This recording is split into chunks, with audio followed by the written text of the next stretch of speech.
Everybody's so soft and fragile these days. They just cry, real estate isn't for them, all of this bullshit. And the reality is it's because people aren't actually cut out for it. That's why it's got such a high failure rate. Tyron Ash, king of the luxury real estate market. He is also known for his TV show on Channel 4 called Mega Mansion Hunters. Most people go out their way to fuck their own life up. Self-sabotage is a real thing. You're known for taking people from zero to hero. What's the secret sauce? One of the main things that people don't understand is I got into the wrong crowd. I started dealing drugs. Imagine you're in this cell, there's just a sink, a toilet, and a tiny little TV and 2 beds. It's the most demoralizing thing you've ever done in your life. You see this guy in there that's watching this. Right. He's not making much money. Yeah. What advice do you have for him? First thing is stop hanging around with the losers in your company.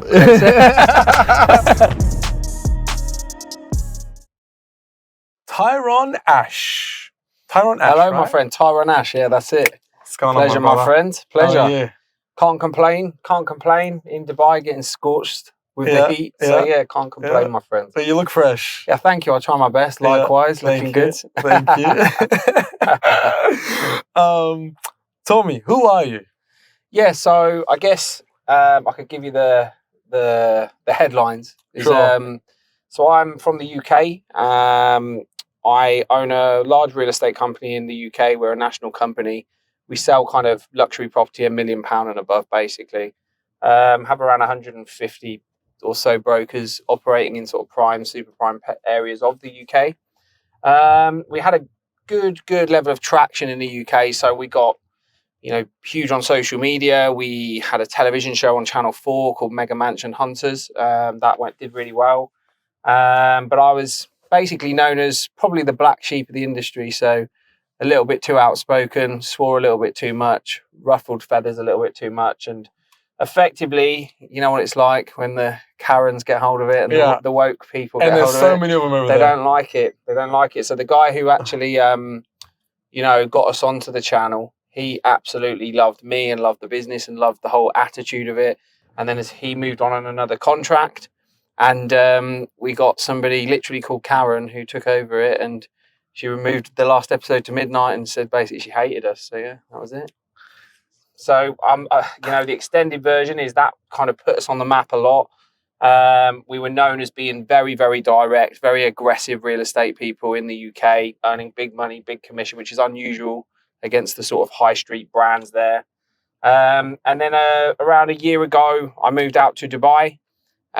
It was the natural expansion of the business. The business kind of lent itself well to coming out in Dubai. And we now have a team of around sort of 40, 50 or so brokers in Dubai. We've only been live about 9-10 months we've been live. And you got 40, 50 brokers that work for you. It's going really well. We could have had more, but, I had to fire the shit ones. So, yeah. Yeah, of course. Now, out of the 50, how many are good? I would say you got about half of them that are new and half of them that are billing. That's probably about accurate. Are billing? Yeah. So new means they haven't sold anything? Yeah, they're kind of in their first 3 months, 4 months, finding their feet, getting new listings, that sort of stuff.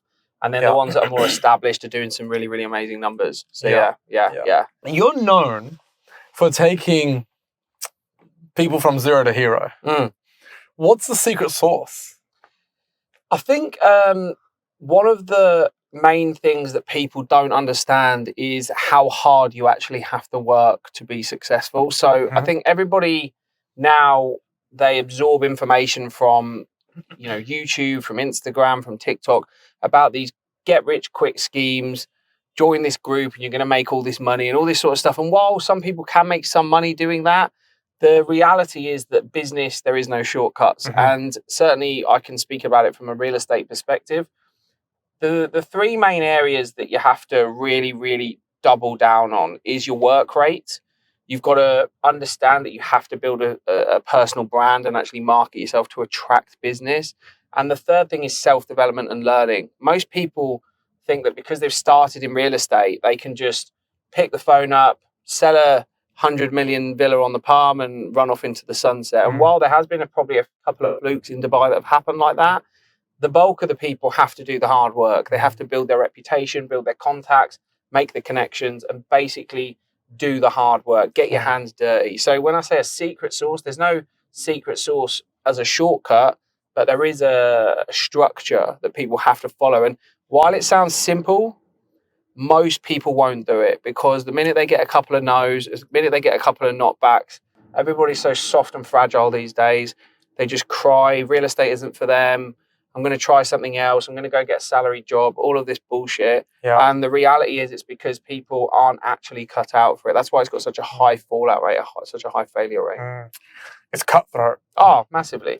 It's and rightfully so. Like, you know, why on earth would you want to be in an environment where there is no competition? Yeah. There is no winning involved. There is just taking part, picking up your paycheck. There is just taking part, picking up your paycheck, and then hoping that, you know, everything's going to be all right. Whereas the thing I love about real estate is it's a product of the work you put in. So if you get up and do nothing, you earn nothing. If you get up and work harder than the next guy, make more calls, make more follow-ups, learn, get better at the job, make more connections, network with the right people, and triple down on it, you can earn more than most CEOs in the world. It's crazy. You know, I started off in real estate. That's where I started. Interesting. At 21. Nice. I'm going to tell you my story. I want you to tell me if there's any learning from it. Okay? I started in real estate. And basically, there was 3 managers at this real estate company. And there was the biggest in WA, in Western Australia, where I'm from. Yeah. And there was like 50 agents, which is quite big for Australia. It's not Dubai numbers. And one of the managers was really racist to me. Really? Right? Really bad. And look, I'm from Australia. We're racist to all our friends, right? That's how you show love. Yeah. But you don't know me. Yeah. Right? Yeah. And also, you're also teaching other people how to treat me. Yeah, right? because it's effectively enabling it. Correct. If it's okay by one, then everyone can do it. Correct. Yeah. So, like, I was a 21-year-old kid, had, like, all these flies in my hand on a Friday, ready to hit the weekend, right? He'd just come and knock it out of my hand and be like, pick it up. I'm like, are we in school? That's not learning, is it? No. So, I ended up doing not well. I was in there for 3 months, and I ended up selling 3 houses, which is quite good for someone that just starts, right? But I quit. I was like, I can't deal with this guy. And the other 2 managers, there was 3 of them. The other 2 managers said to me, we really see a lot of potential in you. I'm sorry that you weren't given a chance, whatever. I went to the biggest competitor. There was 2 big boys in my city, these guys and the other guys. These guys were the biggest. I went to their competitor. I made them the biggest. Nice. In my first month, I did 12. Wow. In my second month, I did 12. In my third month, I did 10. Nice. My career blew. My old manager got fired. Really? Wow. Yeah. So for me, it wasn't about the game. And you know, when you sell a house, you got commissions that rack up in the system, right? I still got this email. They said to me, you got like 178,000 in commission sitting there that you haven't invoiced for, because I never did it for the money. Wow. I did it as revenge. Wow. So I feel like agents now need to find their why and not chase the money. Of course. Yeah. Right? Yeah. Because there's unlimited amount of energy when you tap into that why. Oh, 100%. I think you need to have a massive, massive driving factor as to why you're even doing it. Because the thing is that we speak a lot in the business about what's the reason why you've got up and you don't want a salaried job. You are going to be paid completely on your results. You're going to take complete accountability on what you have to provide for yourself, your family, and everyone around you. That takes a certain type of person. That takes a massive, massive reason why.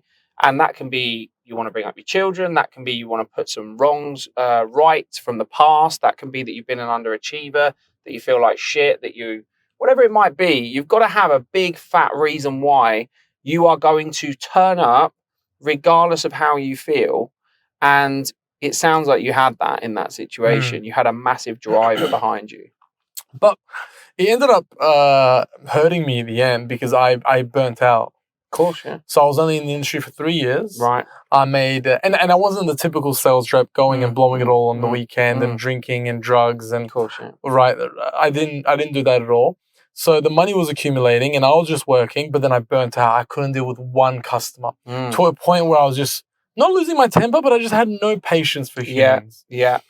And then luckily I moved my money and I had it. So I moved it into businesses and I started a few businesses, which went well. And then now I'm here, but it burnt me out. Wow. I didn't treat it as a marathon. I treated it as a sprint. Because it sounds like you were sprinting, yeah, but it was impressive results. I mean, God, I think like It's real estate for me. It's a really, really cruel mistress in a number of ways, because the busier you get, the more business you do, the busier you get, the more you actually have on, the more that people are requiring your time. They're requiring you to attend meetings. They're requiring you to do showings. They're requiring you to negotiate offers and refer their friends, and everything grows, and it all grows exponentially. And what happens is you have to have a system that's going to facilitate the growth, so that you're not actually working, 20 hours a day or whatever it is to make sure it happens. And that's where it becomes a bit of a challenge. It's the growth that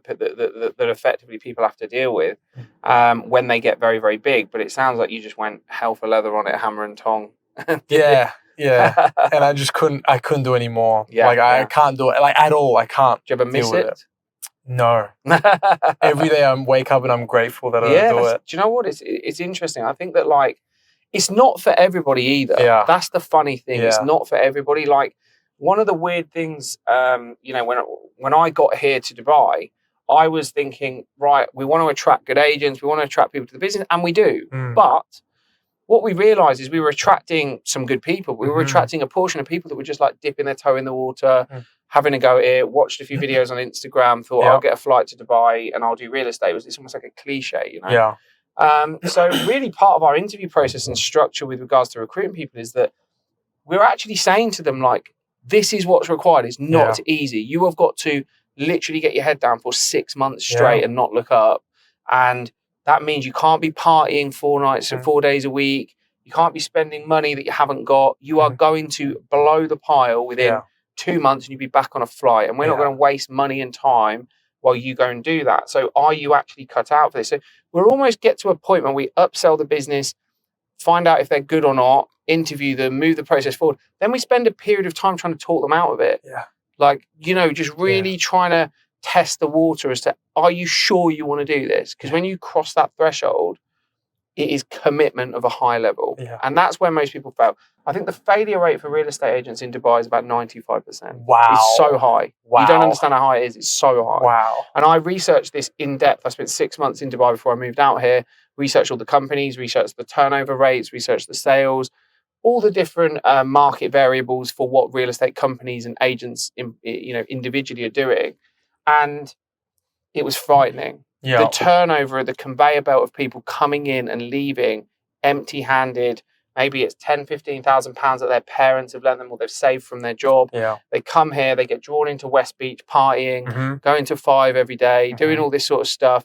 Oh yeah, that's not fucking real estate. Like, that's not real estate. You're on holiday. You're on a long stop holiday, and you are going. And Dubai is the worst place to be blowing money. It will eat up. You could do, £500,000 in a weekend if you wanted to. Of course. And so, of course you could. These people are coming with 10, 15 grand in their pocket. You're not going to get past the fucking first few bars. Sometimes I go on dates with girls and I look at like the bill and I'm like, this is what I used to pay for rent in 2 months, like, in Australia. Like, I don't even like this girl. Like, it's just the expectation. Yeah. It's the expectation. Yeah. And it's funny. It's like, if you think about average salaries and you think to yourself, right, look, £30,000 a year salary is going to be like £2,500 a month, something like that, like net after all the tax, certainly in the UK. And then you can go to a beach club here and your bill will be like £400 or £500 minimum. Easy. Like that's if you're not drinking. Yeah. If someone's having a drink, expect it to be £1,000. Yeah. So what, you're going to spend a third of your salary on one day in a beach club? I know. And if that's what they've saved, and let's just say they come over with like a little pile of money of like £12,000 or £15,000, do a few weekends on West Beach, a few little days at the beach club, go and take a few girls out on some dates because that's what they'll be doing as well, or vice versa. I don't think the girls have to pay much, but and that money will be gone. They seem to not have money all the time, even though they don't get paid for anything. Why are they always messaging me saying, "Can you pay for my rent this month?" and stuff like that? I'm like, what? There must be a culture of that. I think that some girls do come and just I think they're looking for that maintenance, aren't they? I had one yesterday that I just blew my mind. I couldn't believe it.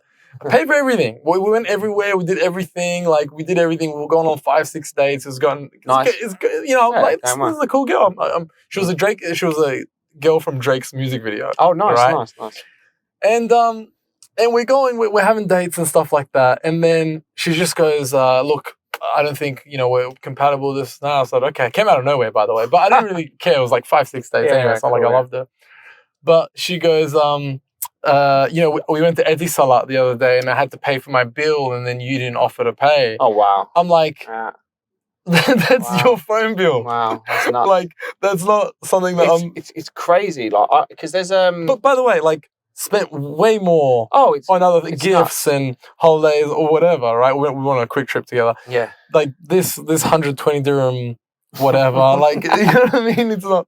She wants everything maintained. It's everything. Everything. If it's one missing, I don't care about the 9 things that you did. It's that one that's missing. Yeah. Wow. Right.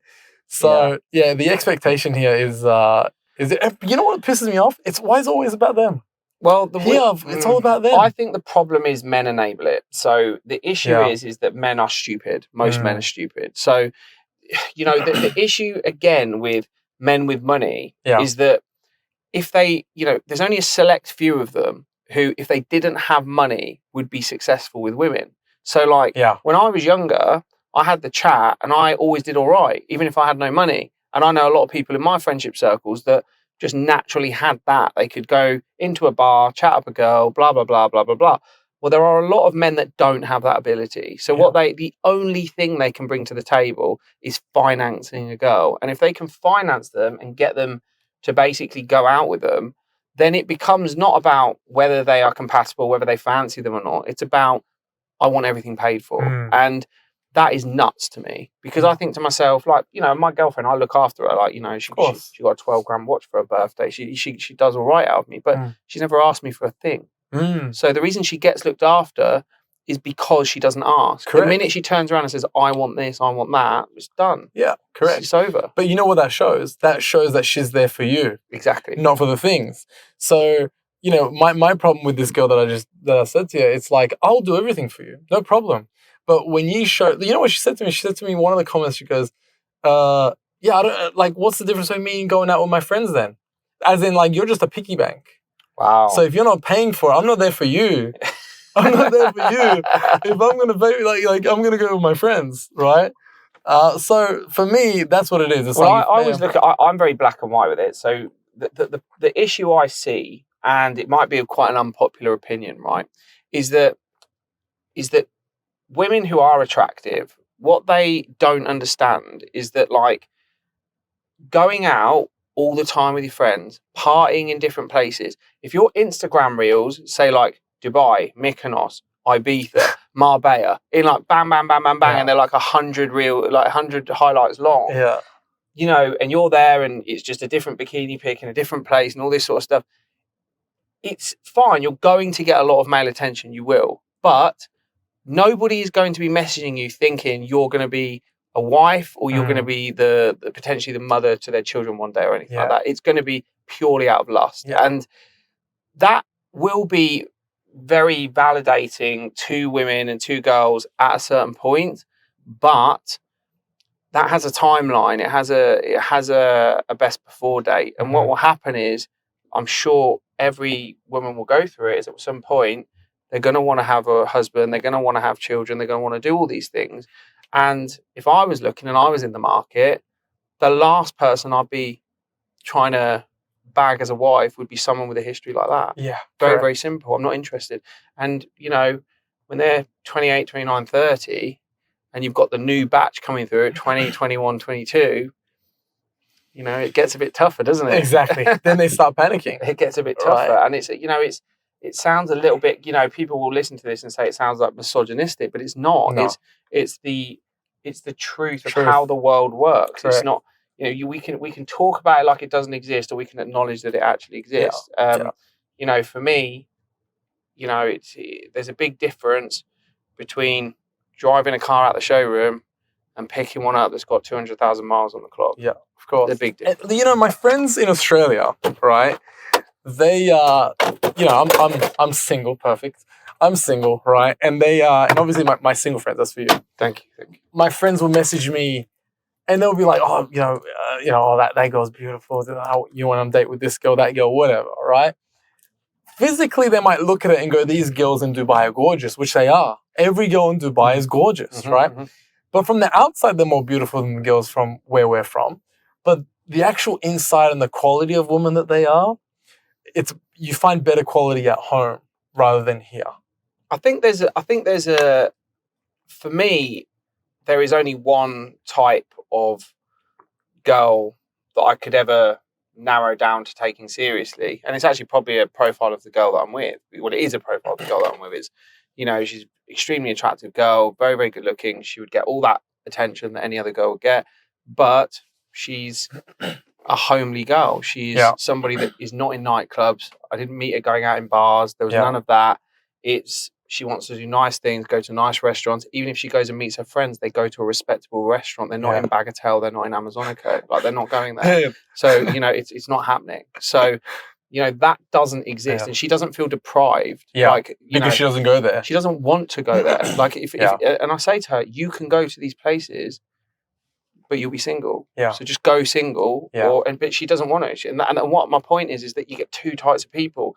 You get the people where it's a FOMO and their fear of missing out. It's Thursday, Friday, Saturday, Sunday. They need to be out in a different place in their new dress, showing that they're enjoying life and they're smashing it in Dubai, which really is not actually a great look. Or they're going to be attractive people from maybe smaller towns, or they've just been brought up a different way. Yeah. And they can still have a good time. They can still go to places. They can do all this stuff, but they're not out partying, getting smashed 3 nights a week, 4 nights a week, 5 nights a week. I find it extremely unattractive. Yeah, me too. Going back to what we were talking about before about, with real estate. I mean, by the way, a lot of guys I find, because it's such a glitzy city, right? There's women everywhere, there's Lamborghinis everywhere and G-Wagons and whatever. I find that people from UK or from Australia, they come and it's like a same cycle that they all go through. They rent the car, they rent the villa, they go to 5, they run out of money, they go home. You know what I mean? They rent the car. Common cycle. It's just the cycle that everyone does. Right? Rent a Lamborghini, go to 5, order a bottle, run out of money, go home. Right? But, with the real estate, I mean, I reflect on my days when I was in real estate. I remember there was a song that came on not long ago, like 8 months ago. It was a T-Pain song, Bartender. And I told my friend, man, this is a banger. Like, when did this come out? This must be new. He goes, bro, this came out ages ago. And I was like, no, it didn't. I would have heard it. Yeah. We dated it back to when it was released. And it was when I started my real estate career. I went into a hole. Wow, so you didn't even know it existed. I turned everything off. Wow. My bread and butter, my mum and dad, my friends were the customer in front of me. I need to sync this. And I hated it when I had too many leads because too many leads, I was too scattered. Right. I'd like to focus on 1 or 2 or 3 leads at a time to sync it. Next one. While if I had 15, I was juggling 15, I wasn't giving anyone good service and I was leaving with no deals. Yeah. So, and also, I find, going back to real estate, I know you're really big in educating real estate agents. I find for me, what worked for me was, I find a lot of the agents are just looking for a window to then start their pre-rehearsed spiel. Yes. While for me, I was more like, what do you need? I was always customizing it to them. And that really made them feel listened to. Yeah. And they're like, this guy gets it. He knows what I want. Absolutely. I need to deal with him. While, I found a window to tell you how bad they are and how good we are. Yeah. I agree. I think there's a big culture of that, because the one thing that I've seen the best real estate agents do countlessly is they will, first of all, get to know the customer very well to the point where they're pretty good friends with them. Second, so that's where the trust gets built. The second thing is they actually will take into account everything that they're looking for and the reasons why.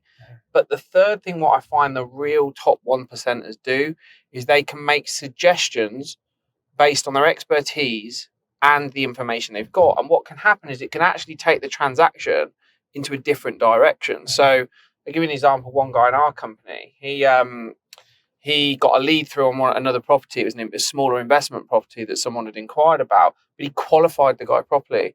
And he realized that the guy had another 2 houses to sell and was looking for a family villa. So then he did the search on his investment properties. He listed his properties and sold one of them.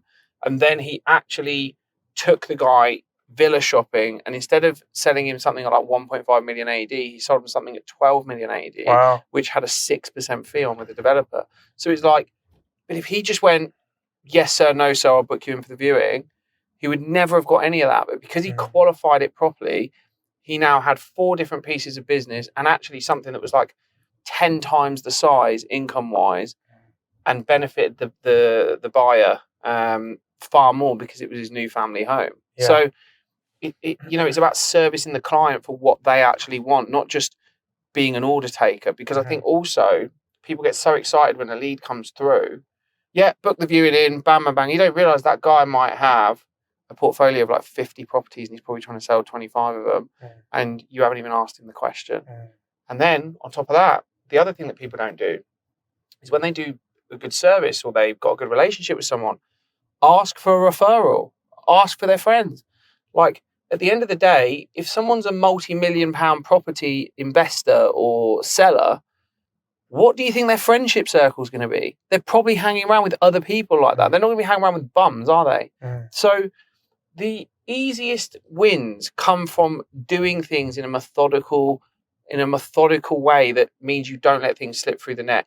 Because someone might go, I've booked in a viewing, right, I need more leads, Hold on a minute, you haven't even dealt with that one fucking properly. Deal with that one properly. Go through it step by step and maximize what they need from you. Because you could take one client and you could have a load of listings, you could have a property that you sell to them, and then they might go shopping for something else. And that's where the experts really do well. When did you become a good agent? When did that switch happen? I was always a good agent from a young age. Like, I was part-time in a high street estate agency in Milton Keynes in the UK from sixth form when I was in school. So I was working Saturdays there and I was outperforming like all the agents there, booking all these viewings, running around in my little VW Polo. I was on it. And then I got kind of taken on as a sales negotiator and started selling houses and earning money. And I was very, very highly driven and highly motivated. I was unreasonable with the goals that I actually had. I remember it's showing my age a little bit now, but I had what was called the Auto Trader. So this is where you'd like look for cars. Yeah. It was a catalogue, right? I remember. How old are you? 38. 38. Yeah. 34. Yeah. So I remember like having this catalogue out. Yeah. And I had By the way, do you ever think to yourself, remember the directory to find directions? You had the book. It's nuts. Do you remember if we had to do that? How hard is that? Well, I remember being in like on a road trip with my dad, and like we would have the map unfolded out and trying to figure out what a ridiculous system that was. Imagine like, nuts. How easy. I don't know how anyone got anywhere. Yeah, I know. Everyone would be lost. Sorry, I interrupted you. No, but I remember like seeing these Ferraris, Lamborghinis, and all this, and I was like, I'm going to own that. And I worked out how many hundreds of properties I'd have to sell to buy this Ferrari. I think I remember my mum laughing at me when I told her, but that was the ambition I had. I went down a bit of a wrong path where, I got to a sort of mid-20s and I was getting more and more ambitious. I was running the office and all this sort of stuff. But what was the next stage? I wasn't earning any more than like £3,000, £2,500 a month. It wasn't enough.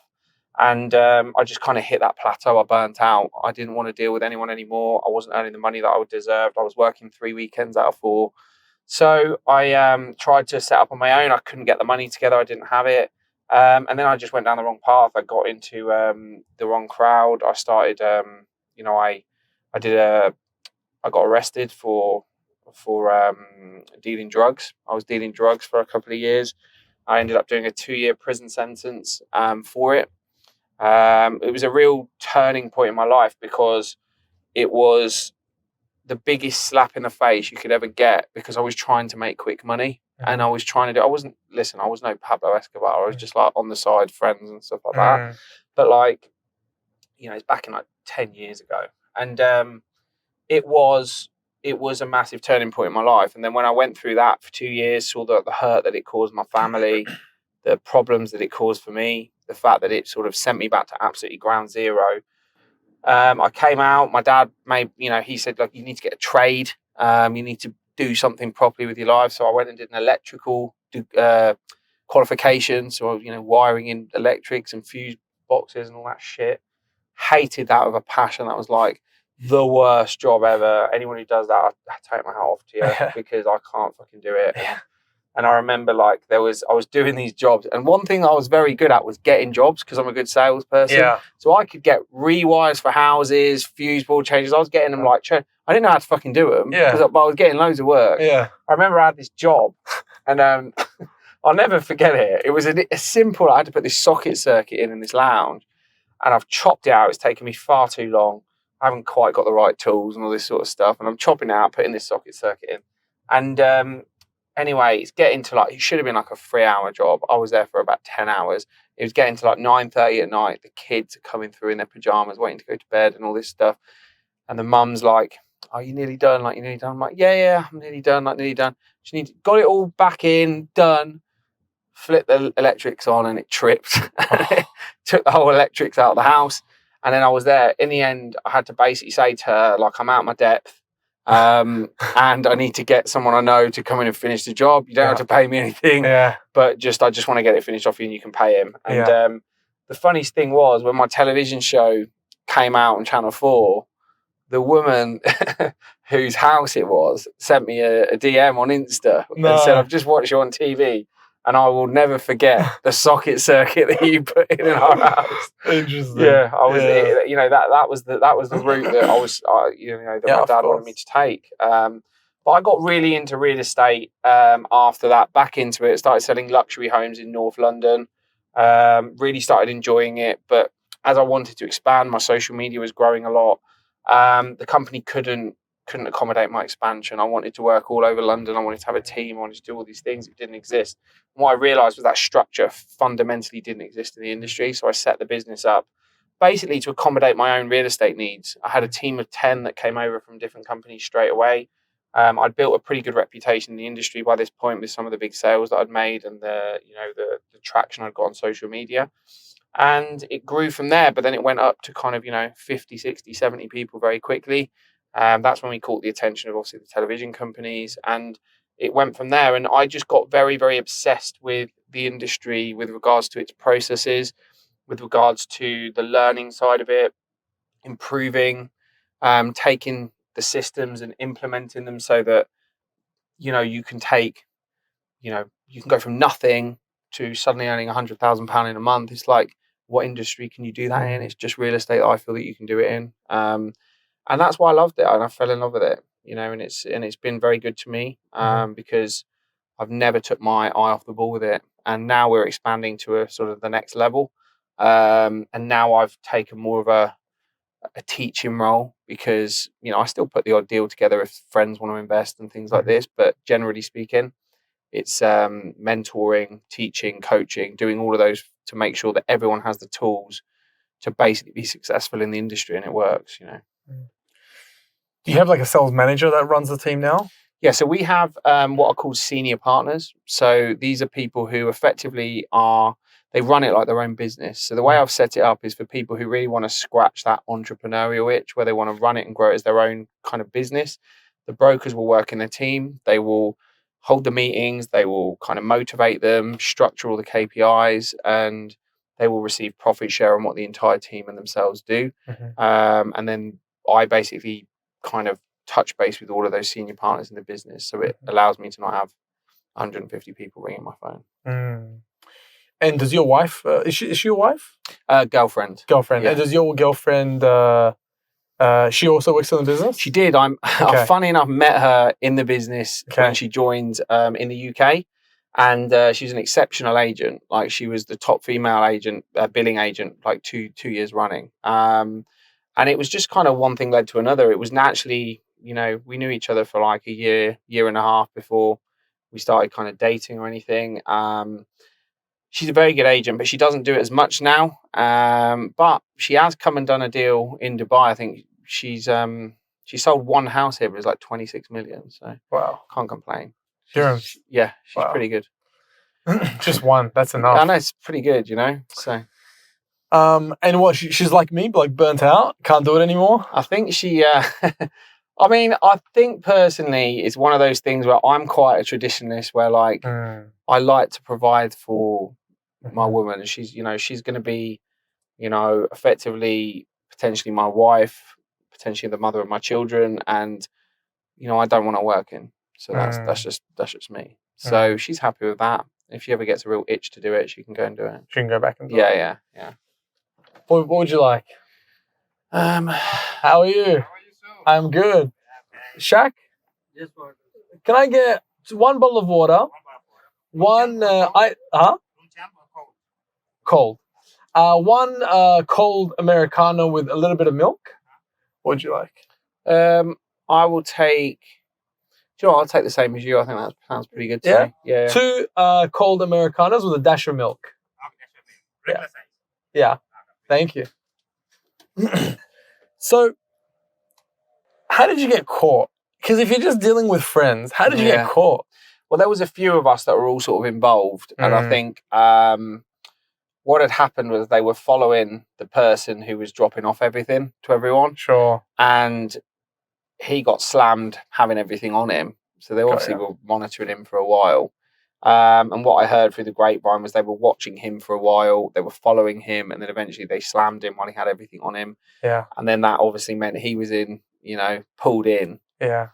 And, he's not going to take the rap for all of that. Yeah. So I think there must have been some conversations. Yeah. I mean, I'm not saying there was. I don't know. But what I do know is, there's no way that someone who was kind of just doing a drop-off job would have took the flap for everything. But I was probably the last one to get pinched. But I carried on while all this was going on. This was how fucked my brain was that I was watching people I know getting pinched, and I was still knocking it out to people because I just didn't know what else to do. And that was it. I was thinking, they won't come for me. They would have done it by now. I had it in my head. Damn. And then one day, through the front door, 6 a.m., start bollock naked, guns pointing at you. And that was it. How old were you? 26 when I got caught. So this would have been probably the most stressful time in your life. Easily. Yeah, very stressful. Crazy, because it's the most demoralizing. You feel powerless. You know that the stupidest way I could explain it, but the most logical way but it sounds stupid. Is that if someone would have come up to me after all that happened, and they come through the front door and nicked me and all that stuff, and just said, "We're going to give you a chance to go. Just promise you'll never do it again." I would have never done it again. It was enough. It was enough. I didn't. Sounds ridiculous, but I didn't need to do the prison sentence. But of course, you can't negotiate that. That would be easy. But that was genuinely where I was with it. It was you really don't need to send me to prison. This ain't happening again. But of course you have to go and you do the crime, you got to do the time. And, of course. And it was a very testing period of my life, because one of the biggest things was watching my parents break down in visiting halls and stuff. I used to have anxiety attacks on the visiting halls. It was weird. You'd think out of everything, because everyone used to look forward to visits so much. Yeah. So it was a big thing. Oh, you got a visit today. Is your mum coming? Is your dad coming? You do really talk about all this. I used to fucking dread them. I used to hate them, because I had this constant. It was yeah, go for it. Hey, how are you? Yes, thank you. Thank you. Lovely. You want a straw? Yes. Nice. Thank you. There you go. Thank you. Here you go, Shaq. Pay with card? Okay. Thank you so much. Have a nice day. Thank you. So everyone would be so excited. Do you want a straw? Yeah, go on, yeah. Everyone used to be so excited for visits. Yeah. Mum's coming, dad's coming. Yeah, you get your best clothes, haircut. Yeah. And I used to just fucking dread it. Because tell me why. I used to just have such anxiety, overwhelm me. It was nuts, because you used to have to sit there across this table and act like everything's okay, and it was weird. And obviously you don't want to say, "Oh, I'm fucking having a terrible time," or please get me the fuck out of here. Sure. Because you don't, they've traveled there. You don't want to stress them out. They're going through more stress. They're doing that sentence with you. Of course. So when you're kind of there, you have to put on this brave face. And I just felt this counteracting, feeling going through my body all the time. And I could feel my heart racing. And I thought first time, because I didn't know what a panic attack was. I never had one in my life. Never had one in my life. So I thought I was having a heart attack. So I'm like, great, I'm going to die. And I just remember thinking I'm going to die in a visiting hall. But of course, you have a heart attack. You don't really know much about it. It just happens. Yeah. So they went, no, you're having a panic attack. And I was like, what the fuck's a panic attack? And they were like, you just got yourself worked up, and now your adrenaline's going, basically. And I thought, okay. But it kept happening to the point where there was a point where I had to say to my mum and dad, don't come. Just don't come, because I'm not dealing with it very well. And it was weird. Very, very weird point in my life. And so they stopped coming?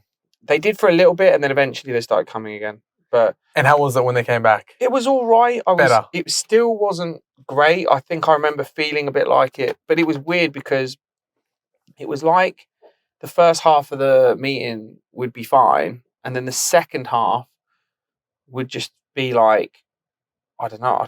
I feel like my breath's getting short. I feel like I'm talking and I start feeling dizzy. I'm looking at someone and they're going in and out of vision, and it was fucked. It was really weird. Never had it in my life. Never had it since. Never had it since. Okay. Never had anything like that, and I'd never had it before. Never had it after. But then that's when I had it. Weird. Yeah. Tell me some prison stories. Did you fit in prison? I think I kept myself to myself a lot because I didn't want to make friends there. I'm not interested in trying to build, a friendship circle there. Sure. I still get people from there now, like sometimes, oh yeah, I was at prison with you here and this and that. And I think to myself, that's not our common ground. Like, we're not going to be mates over this. Like, I'm ashamed that I had to go there. Yeah. It was beneath my capability, my class. capability, everything. Yeah. Like, I really let myself down. You were probably in and out there all the time. I should not have been in there. Yeah. But anyway. Yeah. So, it was one of those things where it like, you have some crazy things that happen in that time. I remember a guy punching me on a football field. We were playing the 11-a-side football, and the screws that officers are that you got to paint it easy, clear enough. These officers, a lot of them, the odd ones okay, but some of them, right, you got to remember they're on like not a lot of money, like 23, 24 grand. They put up with shit all day. It's a dangerous job. Riots and fights breaking out all the time. These are normal people, like they're just in a uniform with basic combat training or basic training. And they've got a fucking chip on their shoulder, a lot of them. Life is not what it was supposed to be for a lot of them. And we had like the referee who was a prison officer there when I got punched in the mouth, I had blood coming out my nose on the field. And he turns around to me and says, "Oh, is everything all right?" And I'm thinking, there's fucking blood pissing out my face. Like, you can see it. And you just heard a big wallop. Like, I'm lucky I wasn't knocked out. I managed to stand up. And what he wanted me to do, because he's an arse, was he wanted me to turn around in front of 22 prisoners on a football field and everyone watching and turn around and go, "That guy just punched me in the face." And that makes me a grass in front of everybody. And I won't get out of prison alive. Like, I won't get off the field. So obviously I just went, no, I'm all right. It's all good. And I carried on. And I was thinking to myself, motherfucker, really was fuming. And then I remember this was 4 weeks before I got released as well. And then 4 weeks before? Yeah. Okay. And I remember all the...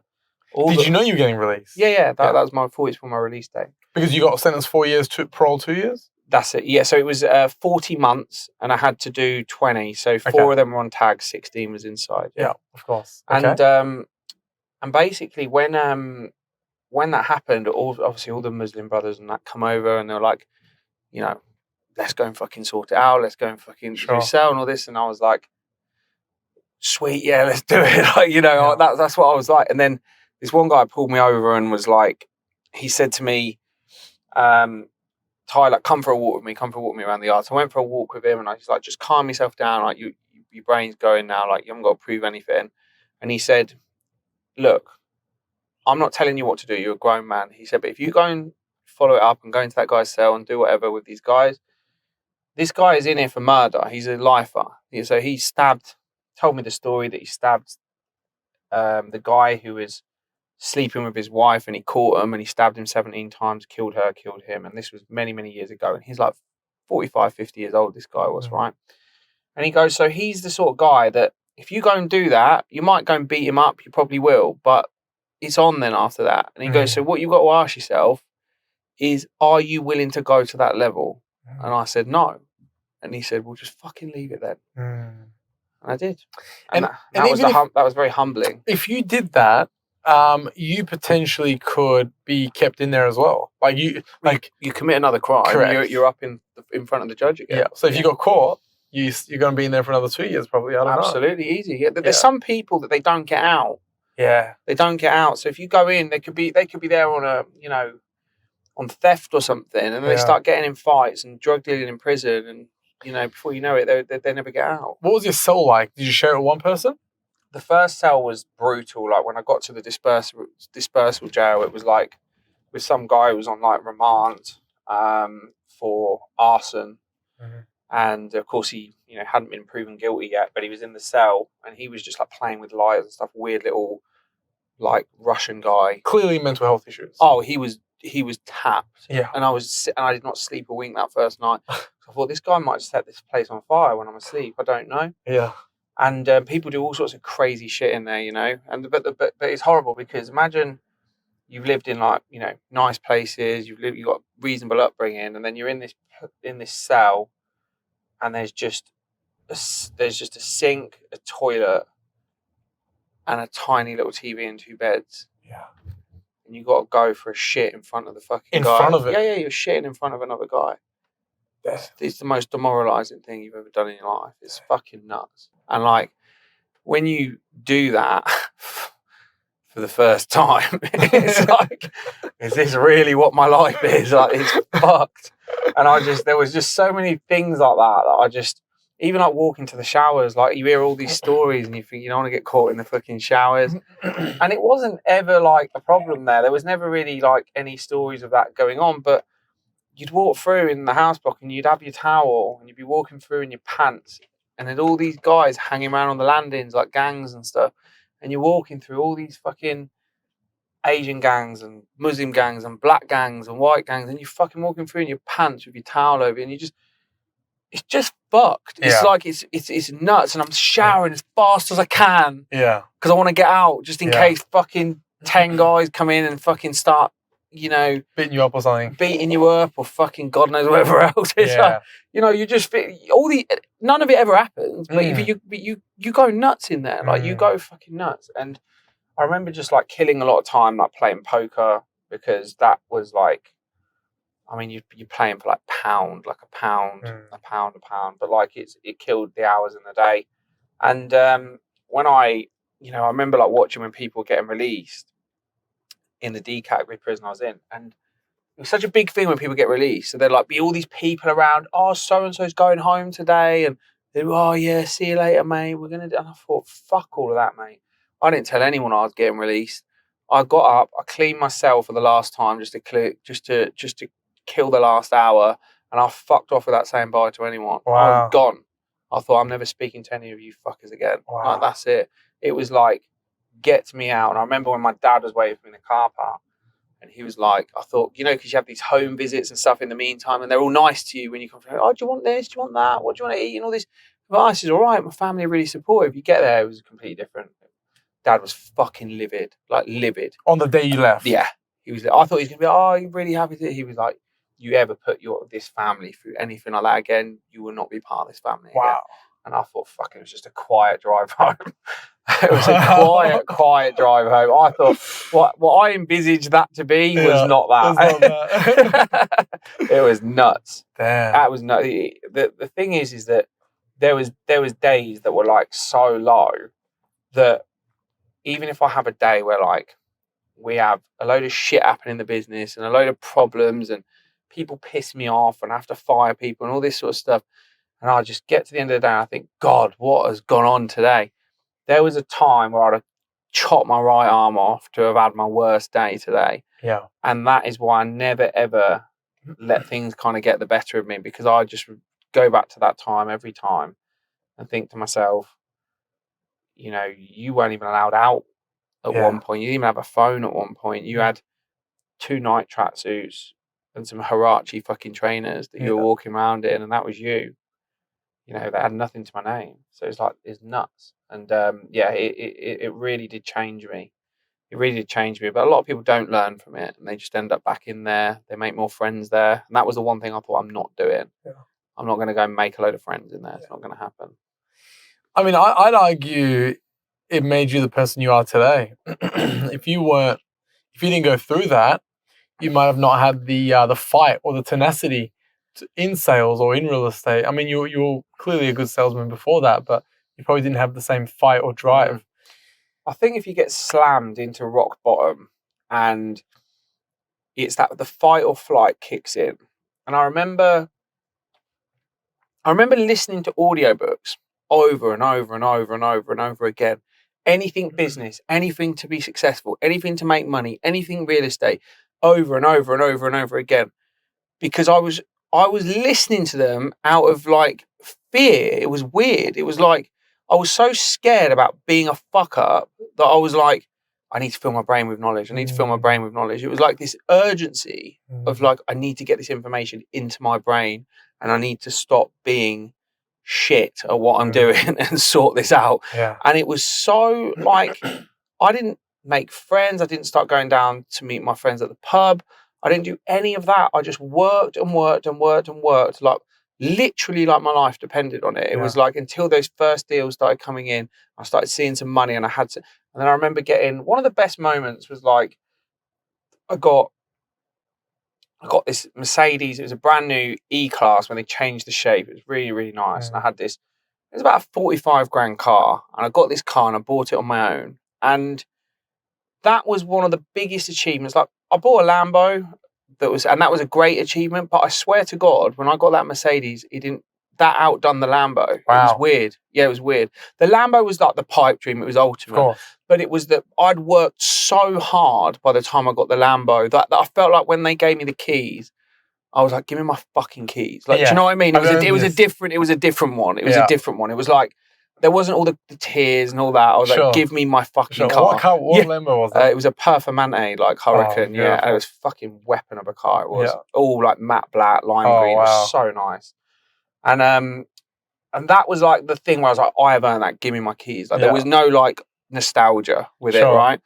But the Mercedes, I've not driven a car of any value pretty much my whole life, and actually my whole life. So that was the first one that was like a brand new car, 45 grand, all blacked out. It looked the bollocks. I've never driven a car like that. And that was an unbelievable level of pride. That was like the highest level of pride. Yeah. Because like, I'd imagine, I put myself in your shoes, from what you've been through to the wins and the success you have now, what an amazing feeling that would be. Like, if I was you, I'd sit in my lounge room, look at my furniture, look at all my achievements and go, I was in a cage. I used to be in a cage, man. Well, the funny thing is, it's like, you know, I'm a very competitive person, but in a healthy way. You know, there's never any animosity. I love seeing other people being successful, but I also will happily chase them. I'll happily look at them and think, I'm coming for you in my head. Like, you know, there's people who've got huge established companies here in Dubai, and I'm literally in my head like, I need to get to that level. I need to get to that level. And it's like, I'm not a million miles away, but then I also know that some of these people that run these companies were out here selling property while I was inside. Like they've got two years on you. Yeah, literally, like while I was inside. Yeah, they would have been making their moves, getting their staff, selling property, all this sort of stuff. So it was like, I can sometimes be harsh on myself, but I'm very, very grateful because, you know, the numbers we're doing as a business, the culture of the business, everything is driven. And, you know, the one thing I get a bit of stick for is, you know, I do swear a bit too much, and I am very, very outspoken. Definitely kind of, I would describe it as being the black sheep of the industry. I don't fit a corporate structure. And, you know, I see a lot of companies here and I see a lot of companies in the UK, and they love to really overly corporatize themselves. And I will not do it. And the reason being is that there was a day when I was sending job applications to these corporate real estate companies and they didn't give me a fucking interview. So now I'm making money. You want me to now act like you? You can go fuck yourself. Like, I'm not doing it. Like, it's not happening. I don't want to be corporate. I don't want the company to be corporate. I'm not going to box everyone off and make them look like they are corporate people in the business. I want them to have individuality. I want them to dress how they want to dress. And I want them to be themselves in the job, because that's what took me where I wanted to be. And, you know, like, for example, love that. We just have like, people go, where's your office? I go, we've got an office, but no one's in there. Like, everyone works from where they need to work from.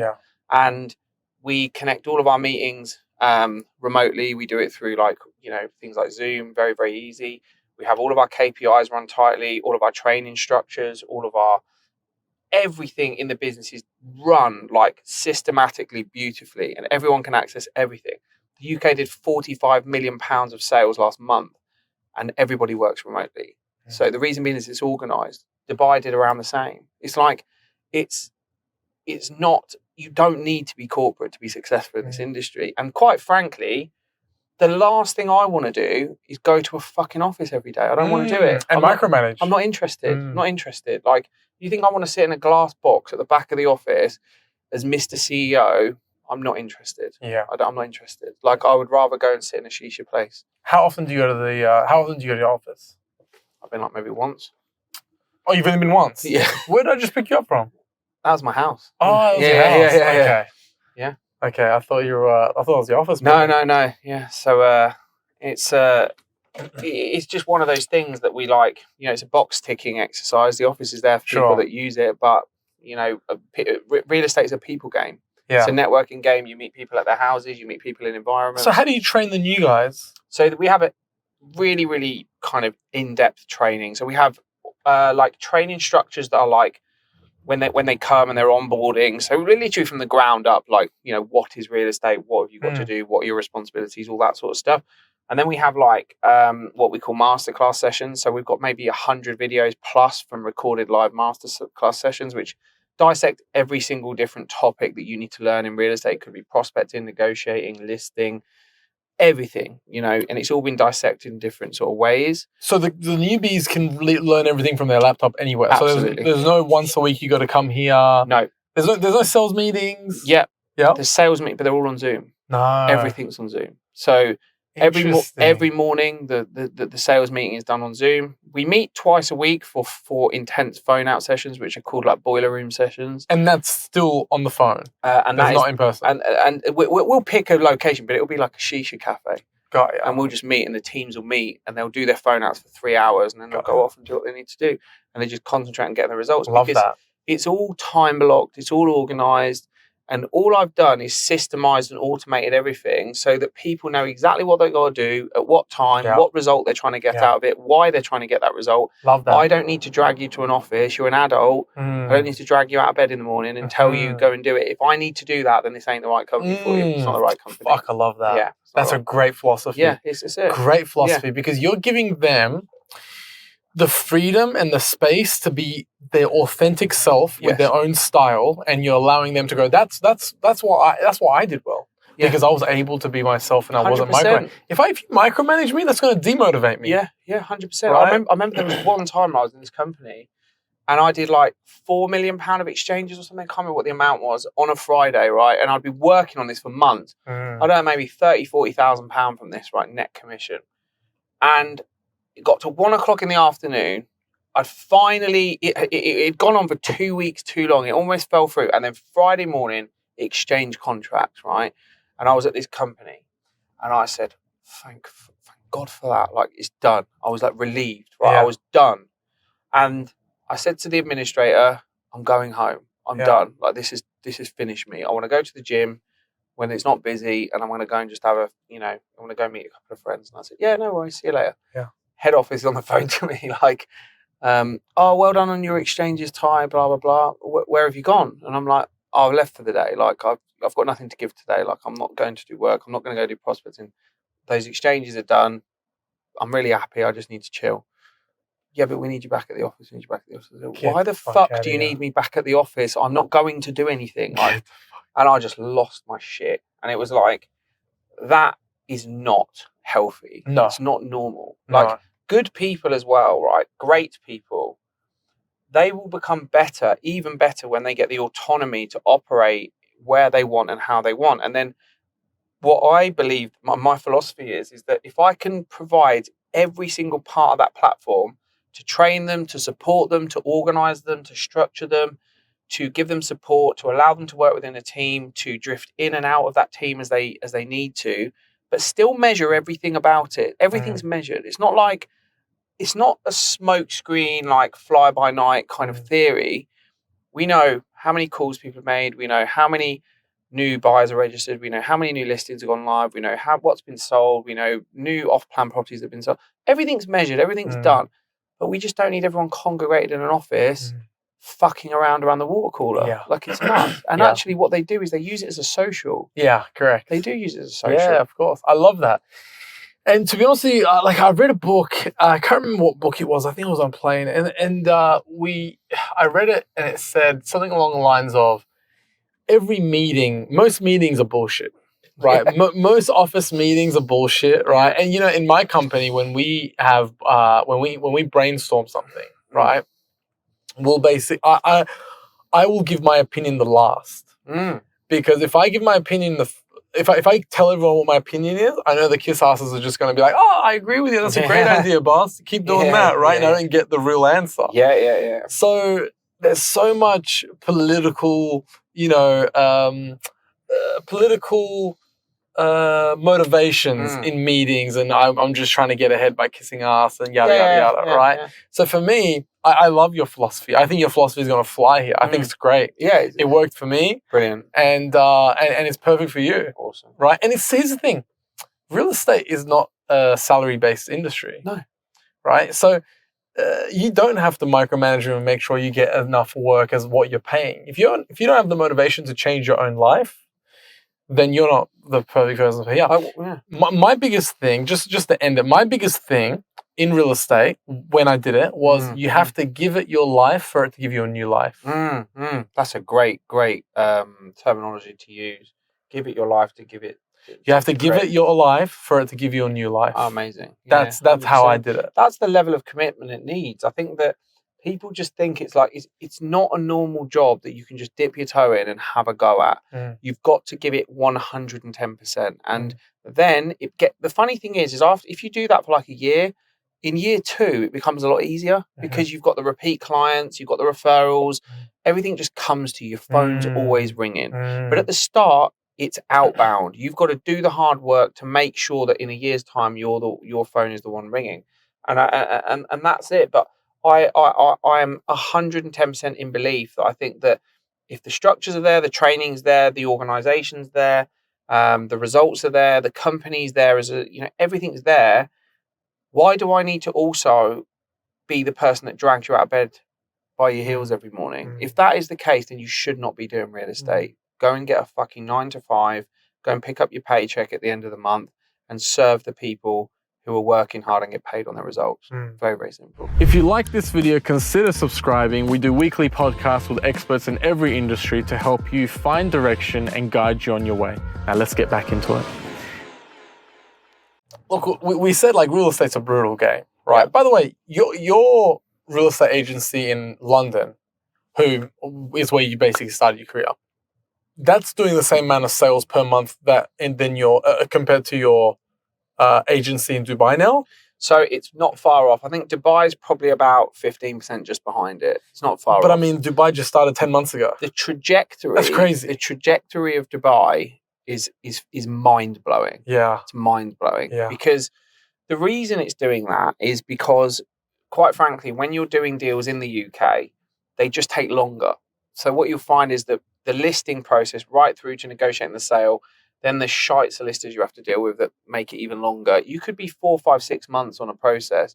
Whereas in Dubai, you could usually get it done within kind of 6 to 8 weeks. Yeah, so the turnover's faster. So it's almost like you'll do a year, 3 years of UK work will happen in a year of Dubai's work, if that makes sense. And what I'm finding is the numbers are absolutely crazy. I think, God, it's like we definitely did easily 150 million dirham of sales last month in Dubai. Wow. And we're not even a year old. Yeah. And that's only over what are we talking about? 20, 25 of the agents that are really active doing business. The rest of them are kind of new and bedding in. It's crazy. I mean, what's it going to be? But we're very, very high in the quality control as well. So I got rid of 6 people last week because I could see their little pockets forming where they hang around with each other and they're all doing shit together. Smoking cigarettes outside. Yeah. Bitching, it's that crew. The crew that's outside smoking cigarettes is them you need to stay away from. Yeah. It's them. Bitching, the leads are shit. Yeah, leads are shit. You know what I mean? This company, Tyron's a dickhead, blah, blah, blah. Yeah, he doesn't know how to run a business. You know what I mean? Have you seen that podcast? Been in prison. Yeah. I'll send it to you. And it's quite funny, actually. So there's a voice note. So they thought it would be quite funny, right? This little group, right, that were in the company. Sure. So I'm very vocal. And one of my voice notes I left was basically that there was a phone out and only 5 or 10% of people were really contributing to the phone out and getting meetings booked in. Yeah. And I just said that if you, in a nutshell, this voice note is me going on a massive rant, basically saying, if you don't want to fucking do the work, then fuck off, basically. Sure. Don't work here. In those words? Yeah, pretty much accurately to those words. And I said, I'm not here to make friends with you. Yeah. I think that the only people I'll ever become friends with are the people that are going in the same direction. I'm not interested in people who have just come here for a long stop holiday. This is not the place for you, and I will get you out of this company. And that was basically the voice note. So some smart ass who got fired sent that voice note out to other people, and then it started circulating and doing the rounds through all the real estate companies. Through the industry? Yes. And there was like recruiters for real estate agents. I had 10 different people from different companies saying, I've just had a voice note of yours that's been sent round, and it got sent round, and it was me just ranting my mouth off as usual. Wow. And I said, and they went, you should really find out who did that. I said, I don't give a shit. You think I put voice notes in there worried about where it's getting sent? Yeah. I said, send it. Yeah. I don't mind. Send it, because I've got nothing to hide my end. Like, I'm not here to try and play the corporate game. I don't care. I would rather someone leaves because they say, I don't like the way Ty runs it. I think he's too bullshit. Cool. It's not the place for you. Yeah. Go somewhere else. Yeah. Because the people who actually thrive in the business, they understand that the reason I talk like that, the reason I give it so much emphasis when I say things is because I care, because I give it 110% every single day. And I know that the skills that I teach people, the processes that we have, all of the things that we've spoken about are going to make you money. And if you don't even want to pick the fucking phone up and do the work, leave. Leave. It's not a complicated process. Yeah. And I think people get very, very soft and fragile these days. Yeah. And I'm not interested. Yeah. I'm just not interested. Get on with it. Honestly, the excuses I hear, my God, it's like I've never seen so many fucking random sudden deaths in families and this and that. I'm sure some of them are legit, but it's nuts. Yeah. And I'm just like, just do the work. Yeah. Do the work. Like, it's crazy. I wish when I was 21, I worked for your company, because your company is exactly how I would shine. Yeah. I would fucking kill it in your company, because I hate being micromanaged. I'm nobody's harder on me than me. Yes. And if I lose a deal, it's more of a detriment to me than it is for you. I don't want to hear it. I don't want to be micromanaged. I don't want to sit in this office hearing bullshit about how you should sell like this and sell like that. I want to do my own thing. Yeah. And they ended up like bringing people to where I work. Yeah. And saying, can you teach everyone? Nice. Even though I didn't want any help from anyone and I did everything myself.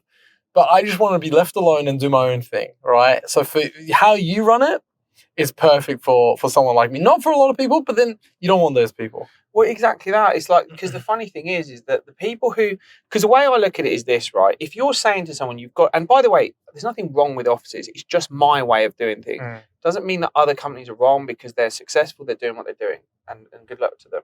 What my thing is that, like, if somebody knows what they've got to do every single day, then my view is that they're never going to really clock off. Correct. Because then you're not telling them you got to be here at this time and you got to leave at that time, and then they don't work after this time. It's like you're never really off. So just operate all the time where you are. And that means that if you're in a beach club on a Saturday and then that investor says, oh, by the way, I'm interested in these units that you spoke about. Well, you don't have to go back to the office to call them. Get out the fucking pool, put in your AirPods and have a chat with them for 20 minutes. Yeah, and get the deal done, and then go back in and sip your pina colada, whatever the fuck you're doing. Yeah. Like, that should be what real estate is. That's a work-life balance. Exactly, yeah. Should never be off. No. And so, correct. I remember like someone who just joined the company, right? This is going back when we started. And she said it was around like I think it was around Eid. And like last year, just as we were sort of starting to piece it together, and she went, oh, what days do we get off for Eid and all this? And I thought, you haven't even done anything yet. You haven't even started working. Why are you asking about days off? I said, have as many days off as you see fit. You know what? You've got every day off now. Yeah, that's it. It's nuts. Like, the last thing I ever ask is like, what days off am I getting? Yeah. When do I not have to do what's required for me and my family to be okay? Yeah, staff are hard. Dude. Someone telling me I can't work is a massive problem. Yeah.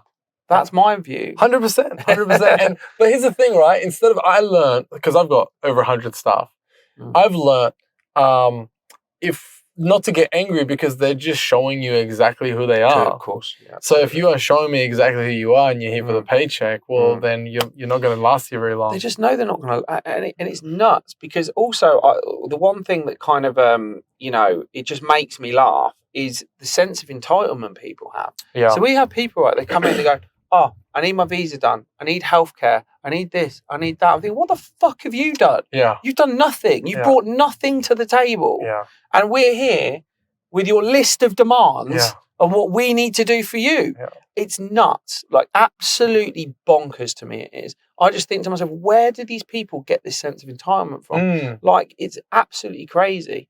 And that is, I think, probably a window into maybe the generation that's probably younger than me being different from my and our kind of age groups, because I just feel that everything was a bit more black and white from our age groups. I feel like the sense of entitlement from a lot of the younger people is they don't have a real strong grip. Some of them do, but they don't have a strong grip on what's right or wrong. Like, if I'd done no work, brought in no business, exchanged or completed on no properties, the last thing I'm asking is what that company owes me. Whereas if I come in, because this is how I view it, if I come in and I've gone bang, bang, bang, bang, bang, smashing deals left, right, and centre, then you can negotiate. Let's have a chat. Yeah. Sit down. Have a seat. Correct. Do you know what I mean? Yeah. We'll upgrade your healthcare. Yeah. No worries. Whatever you want, mate. Done. We don't want to lose you. Done. But don't make demands without actually proving your track record. Don't fuck all. Right?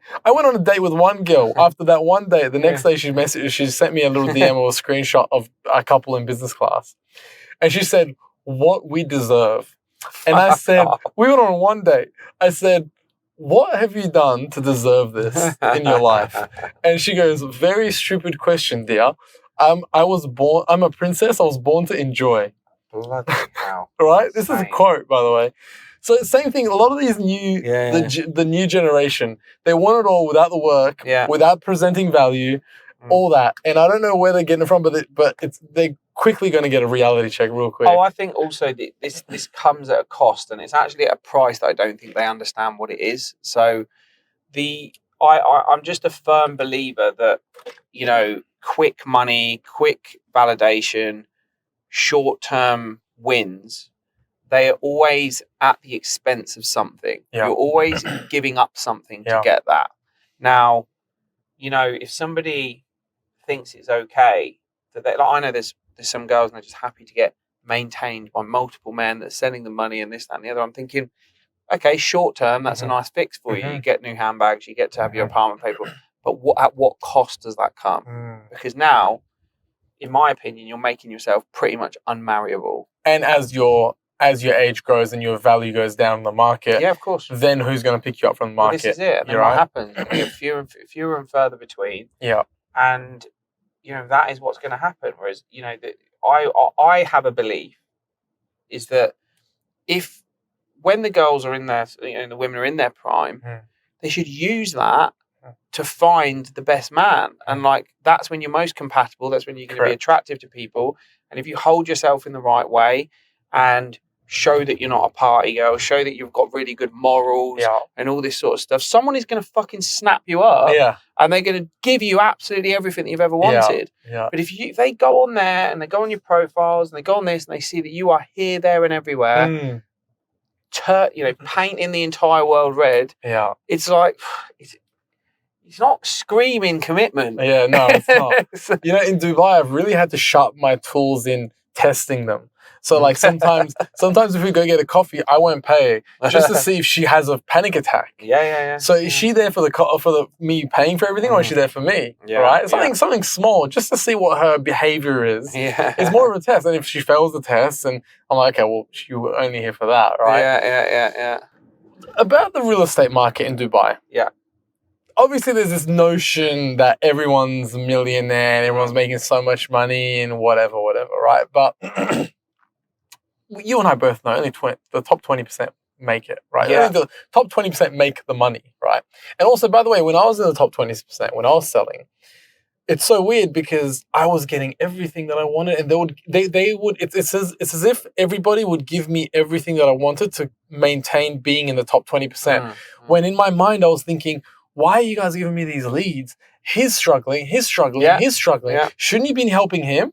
So I feel like as soon as you crack it into the 20, you stay in the 20. Of course. Because everybody wants to keep you there. Yeah. Because Right. also the reason being is, as a company, I can speak from experience on this, is if I get somebody who is a red hot lead that comes through, or it comes through the company, I've either got a choice. I'm going to give it to someone who is doing business and is going to handle that correctly.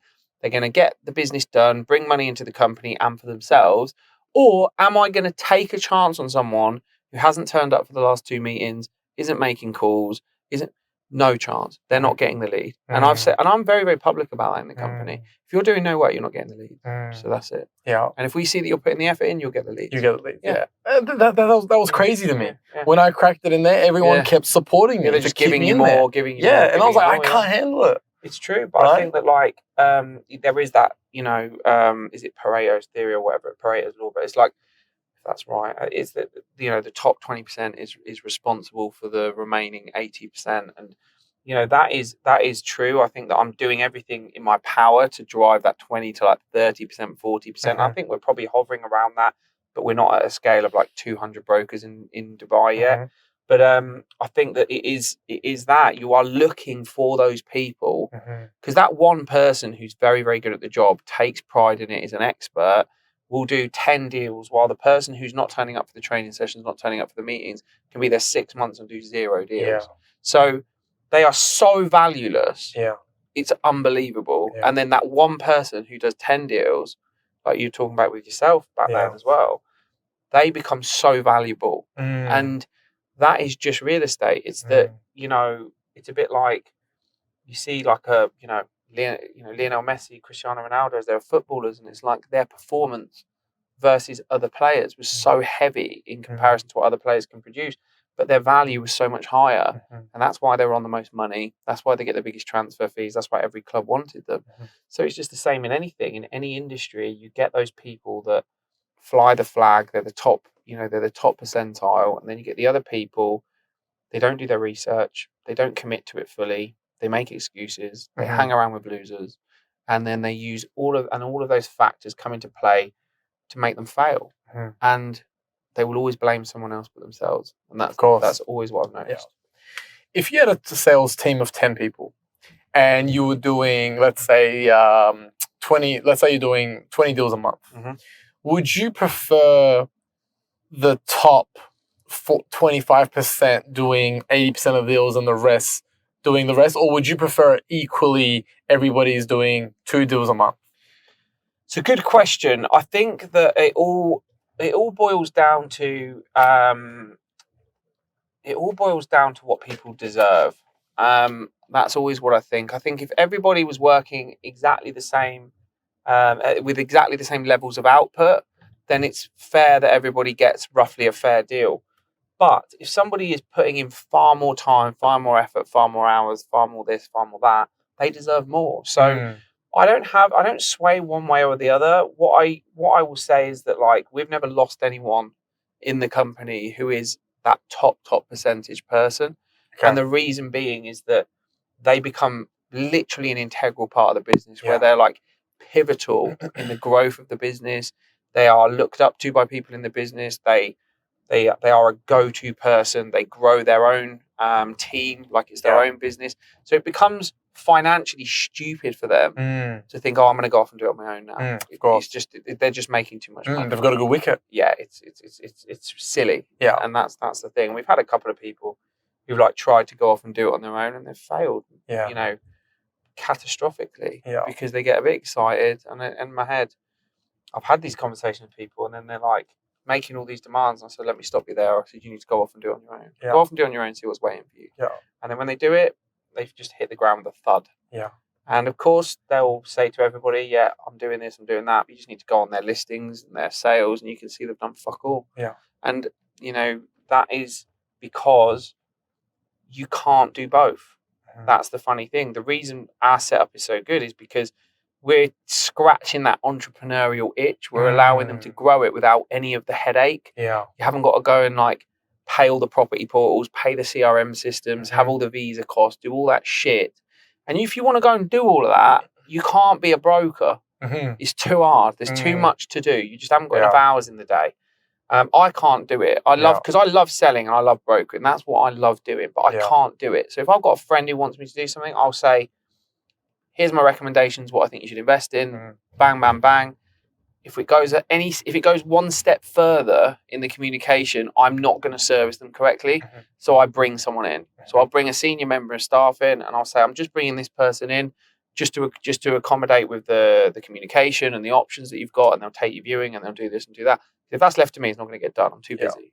So, people have got to be careful what they wish for. Working on the business and in the business is a very hard thing to manage. So you need to focus on one. Of course. Right? Yeah. So people that leave you, I'm going to set up my own, but I'm also going to sell, where you're going to fail. They always fail. Right? And actually, the effort, time, money, resources that I've had to put in just to expand and grow the business to what it is now is like eye-watering. We're talking about running costs of anywhere between £60,000 and £100,000 a month, like running costs before you even hit zero. So, when you've got that floating around and suppliers and this and that and performance and meetings and all this, at what point am I going to go and start knocking on people's houses to try and list and sell them? It's too much to do. It doesn't compute. I could be meeting with someone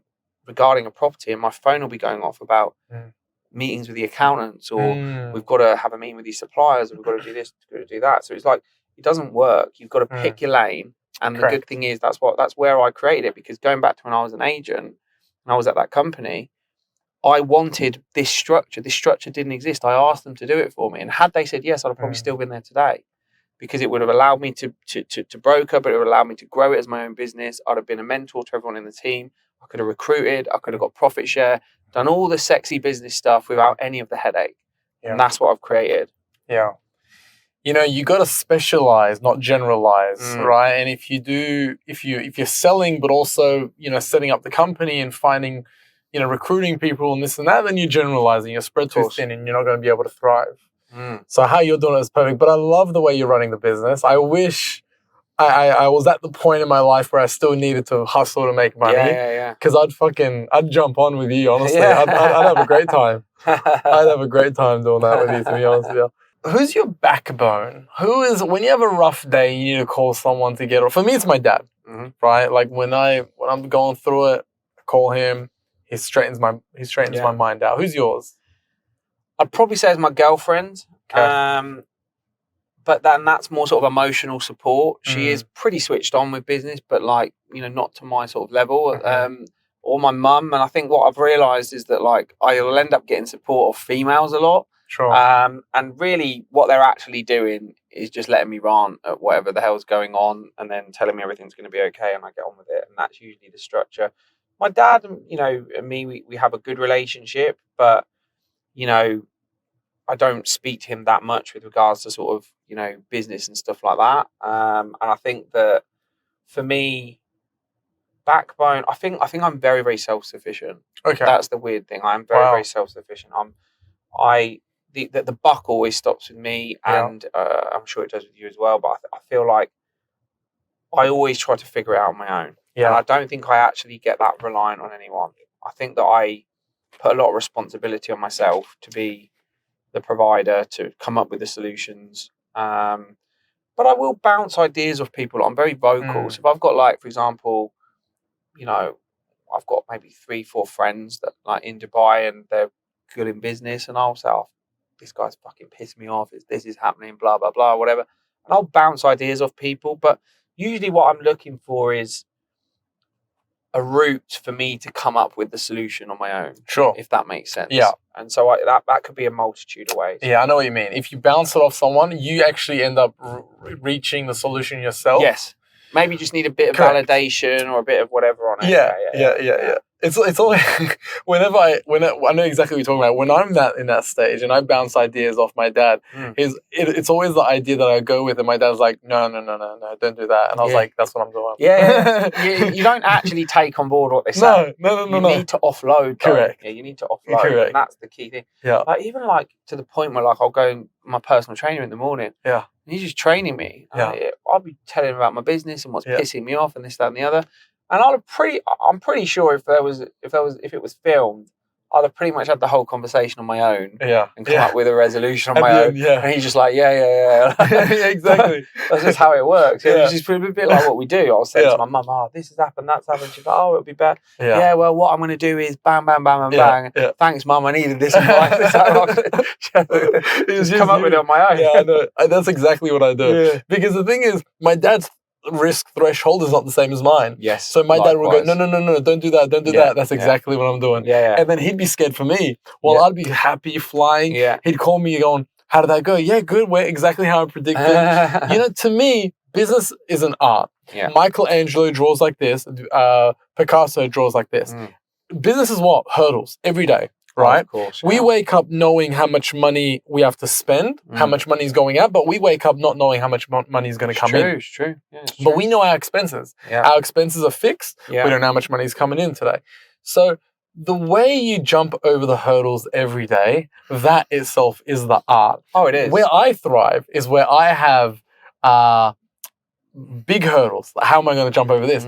But I jump over it so elegantly and I land on my feet where I go, damn, that could have taken me out. But look how I was able to switch it. And for me, that is what builds my confidence. Oh, 100%. 100%. Right? I couldn't agree Like more. sometimes I just go back and read my emails and I'm like calling my sister. I'm like, listen to this email. And I'll read it out. I'm like, I'm that guy. I'm that.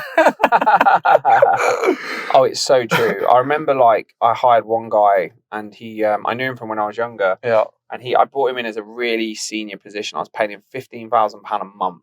Big numbers, right? Yeah. And I knew him, and I think I went at it through sort of rose-tinted glasses a little bit because it was a bit of nostalgia. Yeah. Oh, I knew him. He helped me when I was growing up and all this stuff.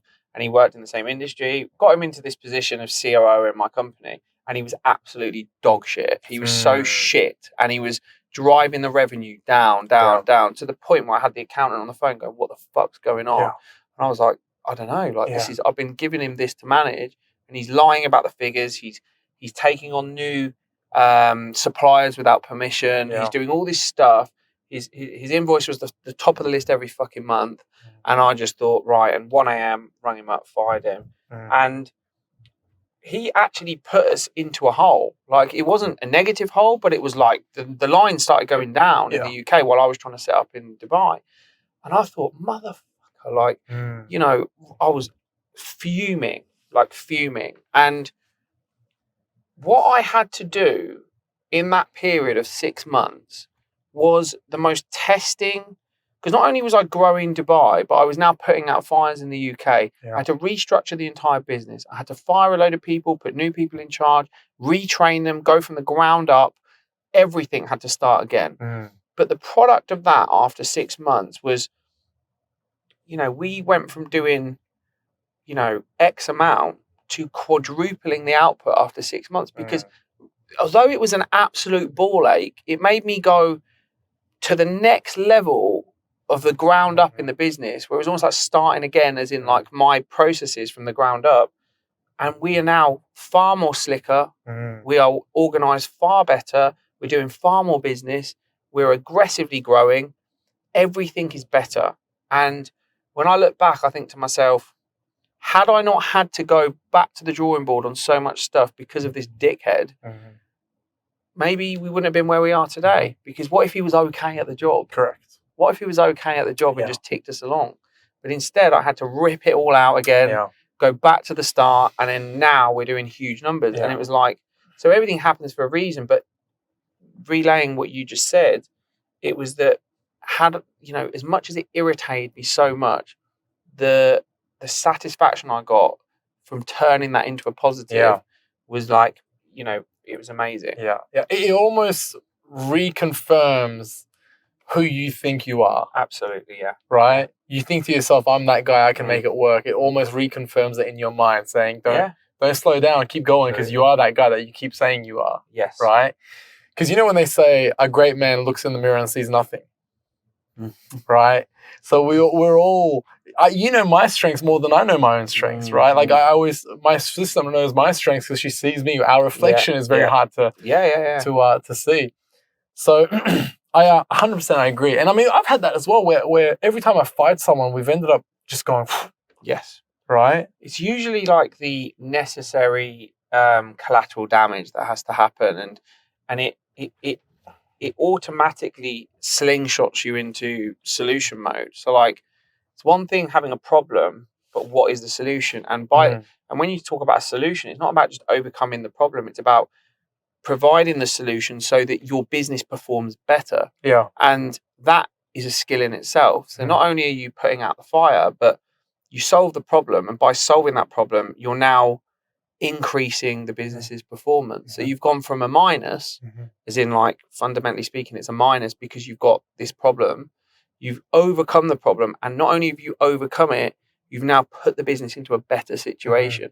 And that not everybody's cut out to do. Yeah. If you like this video, consider subscribing. We do weekly podcasts with experts in every industry to help you find direction and guide you on your way. Now let's get back into it. What do you do for your fitness? Because you're fit. Yeah, I train like probably 2 hours a day. Damn.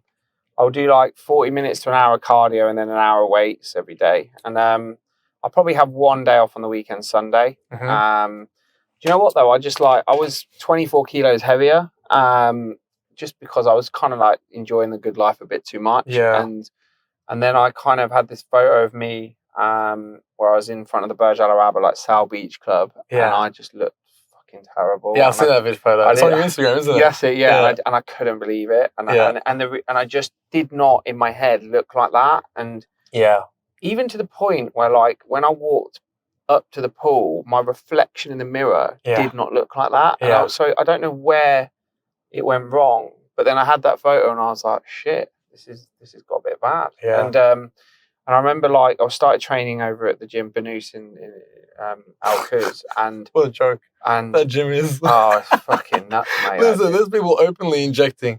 Oh, it's crazy. It's crazy. Like I get a 7.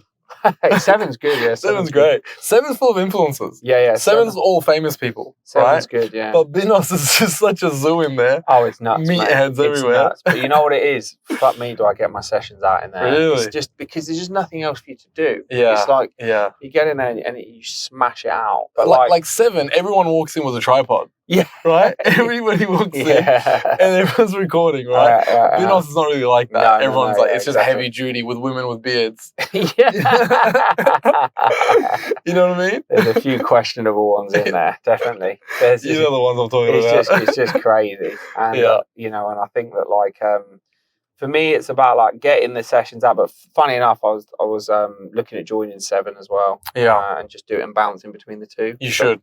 Yeah, I think 7 is really cool. Definitely come to 7. 7's where everyone's at. Yeah. You'll see everyone, like you'll see people on Instagram, their faces, whatever, and then you'll see them at 7. Yeah. I've got so many podcasts out of 7, so many networking out of 7. It's paid for itself. Brilliant. Yeah. It makes sense because you know what it is? Even Banus, it's a bit more hardcore, but there's still a pretty good caliber of person that trains there. But they but then you get obviously all the meatheads and everything like that. But I think 7 will be a good place to network. I mean, I've done a lot of business out of Banus. Really? Yeah, it's crazy. Yeah, it's crazy. Well, imagine what you were doing in That's 7. what I'm thinking. Yeah, it's worth it. 7's even more. Yeah, I would imagine it's an exagerated version. Yeah, 7's known for that. Yeah, because it's got a cafe. Everyone sits inside. They talk. They mingle. Everyone comes in with like outfit changes, and honestly, like some girls come in there in like a Wimbledon dress, and I'm thinking, like fresh, crisp, you know. And it's DIFC.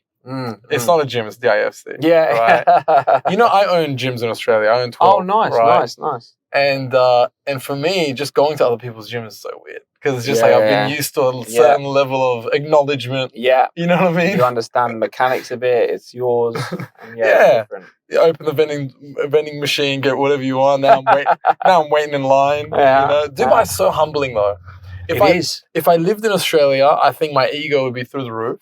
Yeah. But Dubai, it's just Well, you're never going to be the richest guy in Dubai. No. It can never happen. No. It's impossible. Yeah. And like, that for me is what kind of like, it's why like I got here and I was like, didn't have a massive urge to go buy a car and do all this sort of stuff because like, there's like £5 million worth of cars out the front of Burnous every day. Yeah. It's nuts. And it's just like, I'm not, like I will buy something for myself. I was just talking about it earlier. Like I've been in and out of the garages the last like few weeks, but like, I don't know what I want still. I don't know what I want. And then it's thinking, do I just get a driver? Do I just do this? Do I just do that? Do I buy a Rolls Royce? Do I buy a Lambo? I don't know. I don't know what to do. I don't know. So like, whereas in the London, like, you buy a Hurricane and people are filming you on the street. Correct. Whereas you do that here and it's just a rent-a-car or whatever. It's nuts. Yeah, I've got 2 cars. I've got a sports car as well. And when I drive it, like here, nobody looks at it. But when I drive to Dera, everyone's like, stop and take photos. And I was like, oh yeah, it is like that, isn't it? I remember back in Australia, people do that, don't they? Yeah, that's it. But here, it's just, listen, a G-Wagon is a Camry from where we're from. Literally, yeah. You know? It's crazy. It's everywhere. But for me, I realized comfortability is the real luxury. Yeah. Right? To get into this sports car that you're pretty much flying flat on the ground and it's loud and you're not on your phone. So you got ding, ding, ding, ding. You got messages. You got this, you got that. Then you race home to then be on your phone for 30 minutes to reply to this, to reply to this. While I get so much more time out of my day. Yeah, of course. Doing this. Yeah, of not course. going to the petrol station, not cleaning the car. Yeah. Straight to the lobby, out of the lobby, straight into the car. It's true. It's just... so much better, isn't it? This is what I'm saying, is if I get a sports car, it will be just purely for weekends. Yeah. And then I'll probably still get a driver. And I'll tell you another thing. With a sports car, every sports car becomes the same after like 2 months. Like it just becomes, oh, fuck, like this is so hard. I got to open the door. My friend's got a McLaren. He says when he parks it in Dubai Ball, he needs to, when you park a McLaren, you got to look at, you're not going to scratch the rims. You're not too close to the curb. Yeah. He also has to look at his ceiling because the doors go up. Yeah. Right. Last time it scratched the top. Shit. So it's just not comfortable at all. Yeah. But to this car, with this setup, I look at it, I fall in love with it more every day. Of course, yeah. Because I'm like, wow, I get it's a lot better to be, a lot more attractive to be driven. And I was even looking at the kind of, even the Maybach V classes. Or I'll tell you the issue with that. Because it's such a big space, it's hard to cool it. So you're going to be hot. A lot. I've spoken to a few friends that have that. Right. They actually have spent 25,000 dirhams to upgrade the air conditioning system, which is an external system. That's nuts. That sits in the front passenger seat. Yeah, I've noticed that because even when I'm getting sort of picked up and dropped off by B classes, they're never that cold. You think about how this massive door opens, and then obviously Dubai's hot. It's all gone. Wow. Right. I thought that. Yeah. So this is a good setup because you've got the long wheelbase. I love the long wheelbase because you can pretty much straighten your legs. Yeah. And that for me is 6'3". It's like you need to have the leg room. Yeah, of course. And I mean, this lies down. You can, sleep in here. So it lies down. Yeah. Nice. Yeah. Nice. So many times I've actually slept here. And then Shaq's like, oh, we're here, sir. And then we're at an event, and then everyone's outside. So I've literally had to jump out of the car from being asleep, saying hi to everyone, and I'm thinking, I was asleep 3 seconds ago. And I've gone from sleeping to saying hi. You can't argue with that. Yeah, to so many people. It's just such a different world from being on to being asleep. So what do you think, like, with yourself? Yeah. What do you think was probably a big turning point for you with regards to, being on your way to really, like, going to that next level up of success? Trauma. Right, okay. Trauma. And also, I credit a lot of my success to trauma, but also, listen, my dad comes from a rich family, right? My dad didn't leave. I'm from Iran, a comfortable life, to go to another country and work day and night to send me to a good school for me to then go and piss it away and, I don't know, do... and delve in drinking and partying and piss it away. You know what I mean? For that, I was like, I need to repay that. Right? Yeah. So for me, and I mean, when we got there, he was like delivering bread. He did every job, right? Just to make ends meet.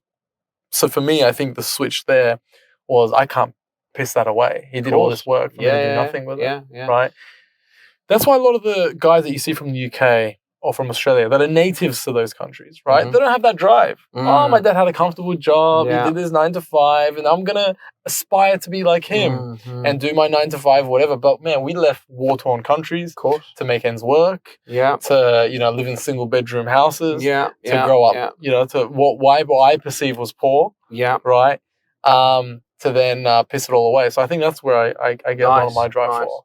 I think that's good though that you sort of taken those values into everything you do every day, because a lot of people, they just take for granted what they have. I think there's also, when people come from like very wealthy families, one of the big hurdles that they have is, especially when they've been given everything on a plate, which some people have, is that they don't have significance. So with a lot of people I know where they've like come from the sort of trust fund backgrounds and all that, they don't have the significance where they feel they've achieved anything on their own. And some people love it and they just thrive in it, but other people, they don't get that satisfaction. They can never say that they've gone and built something out of nothing or whatever it is. I mean, I know one guy who I grew up with, and he started doing trading at one point, and he was blowing like £5,000, £10,000 trading accounts over and over again until he decided he didn't want to do trading anymore. Then he started another business. And their parents are just fueling this. That first 10 grand I had, if I blew that, there wasn't another 10 grand. Yeah, I know. That was it. So like, I was always very wary of like, right, if I'm going to make an investment or I'm going to, invest in growing the business, wherever it might be, it had to be properly thought out and executed. Where do you get your drive from? What makes you different from your peers that haven't made it this far?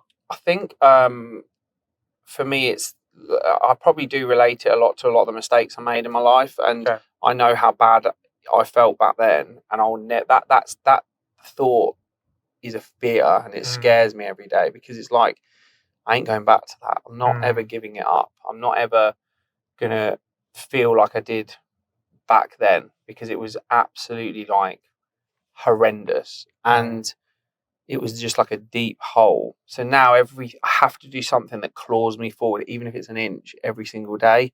And when you do that, you just get used to it. It becomes your normal life. That's why I just like make sure I'm in the gym for 7 a.m. in the morning. I smash that out. I do all the things I don't want to do all the time, because I feel when I do that, it just brings the best out in me. And I'm a winner. I feel like I am a winner, and like I will never roll over and not look for the next level and the next achievement. I believe that what I've created in, not even 5 years is a lot. And it's been done because I've actually knuckled down. I've never like deviated from the plan.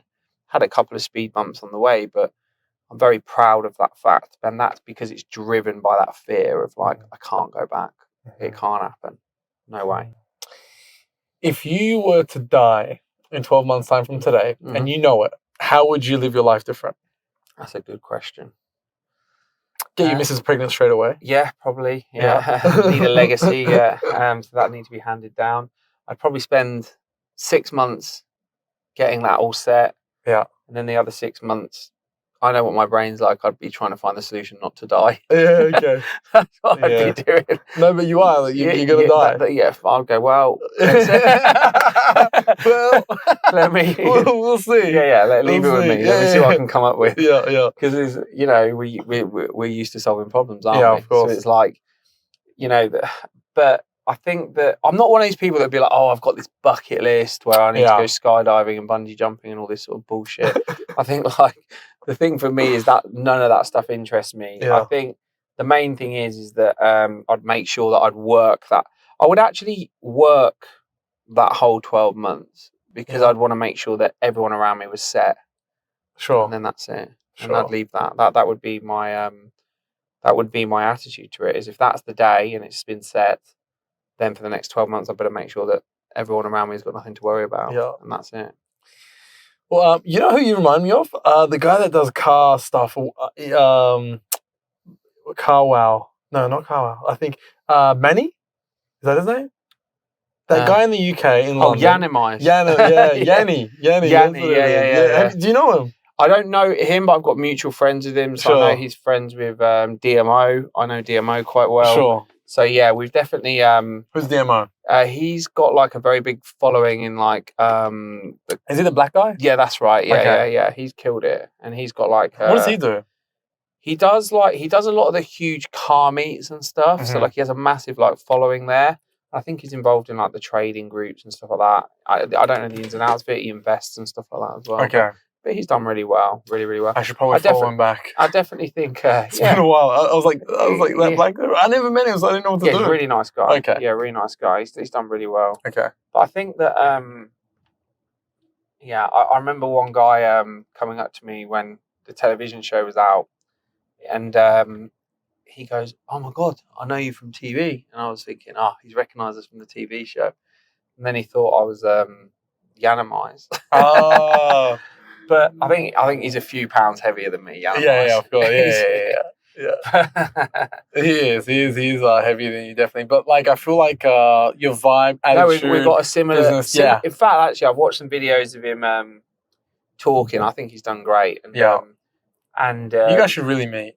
yeah, it's weird that we haven't. Yeah. We've got a lot of mutual people, Yeah. which is nuts. Like even like You'd know of each other for sure. He'd know of you. yeah, of course, yeah. I would imagine he would, yeah. And like you know, it's funny that we haven't. And even like to the point where like the area that I was selling houses in back then was where he used to operate in yeah. North London, and you know, but it's just one of those things. If your paths haven't crossed, they haven't crossed. Yeah. But yeah, he's done exceptionally well.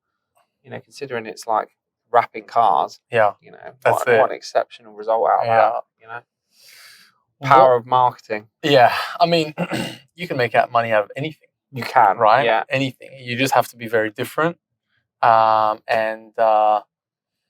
there was a guy once who just thought, right, you know, made up the traffic cone, and then bang, now he's, you know, got it. I bet he's worth a few $100 million. Yeah. You know, it's everything has got a purpose. I did a video a while back. One of my videos on my profile was about like a guy I met in my apartment block. Got chatting to him because his number plate cost more than his car. Yeah. And we just got chatting. In Dubai? In the UK, this Okay. was, and he was a Scandinavian guy, but he just manufactures brushes, every different type of industrial brush of every different type of size and shape and all this on a global scale for companies. And he's Killed it. I think he's a billionaire. Yeah, you can make money out of anything. Yeah. I mean, I went to, you know, you go in and out of garages and looking at cars. I know a few of my friends that own a few here in Dubai, and I'll go in there and then I'll just to see them, just to catch up with them. I love this car. I'm not looking to buying another car. Come over, let's catch up for a coffee. So I go in there, and I'll go into like the exotic section, which is like in the corner. Yeah.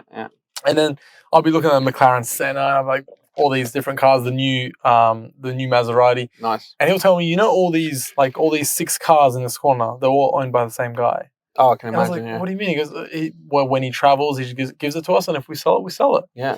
Because he hardly drives it. But when he's here, he'll say, hey, send the Maserati, I want to drive that. Sick. And he's 27 years old. And I was like, how? He goes, all he does is just make games in his house, and he sells the games. No. He sells them to the big boys. Wow. Here's a game that I made in like 8 weeks. 2 million, done. There. That's nuts. Here's another game I made.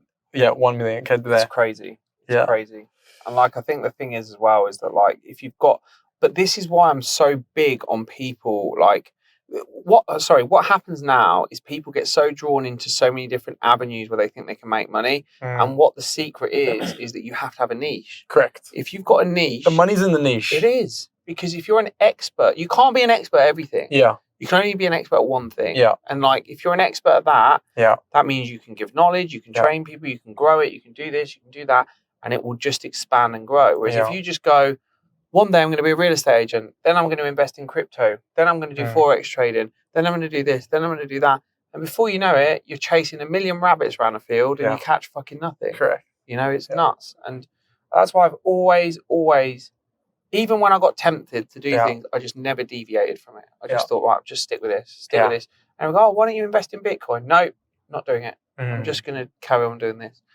You know, maybe I should have at some point, but I just don't want my attention directed into another way. That was all it was. Well, it's like, what's the point of having plan B if it's going to distract you from plan A? Exactly. So it doesn't make any sense. You focus on one thing and one thing only, and you kill it, and then you move on to the next thing. So how you did is perfect. And then you can start like adding things in later. Exactly. Yeah. Now you see this guy in there that's watching this. He's in the 80% of real estate agents. Right. He's not making much money. Yeah. Right? He's not in the top 20%. He's watching this right now. You see him.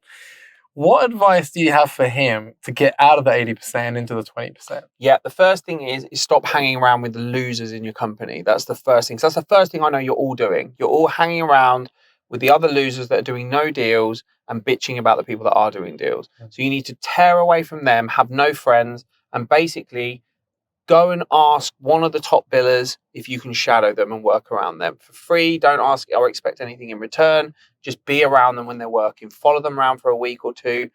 Go and get their cups of coffee. Do what they need for their life to be a little bit easier, while you can pick up what their techniques are, what their structures are, and what they're doing. The second thing is you've got to diarize your self-development. So if you are not billing, that's because you don't know how to do the job correctly. So you're not learning enough. So go and learn the processes and the structures that $1 million agents do and implement it. And the last thing is you've got to smash out your personal brand. Most people will not do social media correctly. They will not research exactly how they can get business attracted to them through doing the video content, through doing the posts, through doing all these different things. And then they wonder why they haven't got business coming to them. Like, you've got to do everything. You've got to be extremely hardworking. You've got to be around successful people. You've got to grow your personal brand, and you've got to quadruple down on it until it starts hitting bank. And most people won't do it. They think the easiest way I could describe it, right, is if your level of work is doing what your company is telling you, then you're already not doing enough. Oh, I've got to do this phone out then. If that's your attitude to it, quit. Just quit. Like, go and do something else. Because if your company says to do 2 hours, you should do 4 hours. Correct. Because you got to be above the rest. Exactly. Otherwise, you'll get that's what the 80% is doing. So what's the top 20% doing? Yeah. Just the same as if your social time is being spent in February 30 pissing away the money that your mum and dad saved so you could move out here and fuck about, then you're already losing. So you need to just spend your money on a coffee and go and sit in the address downtown, go sit in somewhere where you're going to meet wealthy people. They might hear you on the phone talking about property, whatever it might be, and you'll probably meet someone who's actually got some property to sell or is actually going to invest or buy. I think the main thing is you've got to work to, first of all, make yourself extremely credible in what you're talking about.